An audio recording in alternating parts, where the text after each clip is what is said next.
మహబూబాబాద్ జిల్లా మంతా తుఫాన్తో నష్టపోయిన రైతులను రాష్ట్ర ప్రభుత్వం ఆదుకోవాలన్నారు సిపిఐ నేతలు. ఈ నేపథ్యంలో గత 3 రోజుల నుంచి కురుస్తున్న వర్షాలకు రహదారులు జల దిగ్బంధమయ్యాయి. అకాల వర్షాల వల్ల గార్ల, బయ్యారం మండలాల్లో పత్తి, వరి, మొక్కజొన్న రైతులు తీవ్రంగా నష్టపోయారు. ఆరుగాలం కష్టపడి పండించి నష్టపోయిన రైతులను రాష్ట్ర ప్రభుత్వం ఆదుకోవాలని సిపిఐ రాష్ట్ర సమితి సభ్యులు మాజీ వైస్ ఎంపీపీ కట్టపోయిన శ్రీనివాస్ డిమాండ్ చేశారు. గార్ల మండలంలో దెబ్బతిన్న పంటలను సిపిఐ నాయకులు పరిశీలించారు.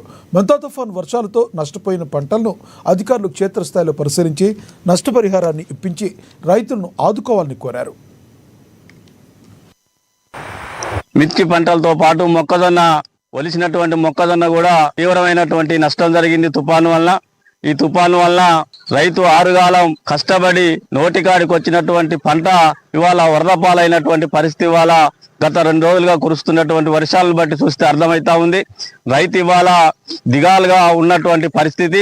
రైతు ఇవాళ ఏం దిక్కుదోచని స్థితిలో ఇవాళ కొట్టుమిట్టాడుతున్నటువంటి పరిస్థితి ఇవాళ తెలంగాణ వ్యాప్తంగా కూడా కనిపిస్తా ఉంది. అందులో భాగంగా ఇవాళ గార్ల మండలంలో ఇప్పటికే గార్ల మండల వ్యాప్తంగా కూడా అన్ని పంటలను కూడా మా ప్రతినిధి బృందం ఆధ్వర్యంలో చూడటం జరిగింది.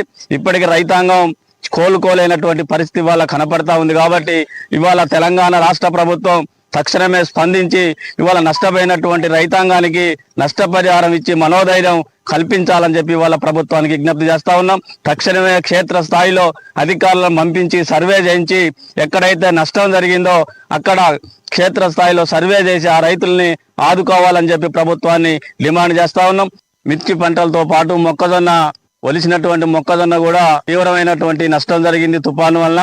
ఈ తుఫాను వల్ల రైతు ఆరుగాలం కష్టపడి నోటిగా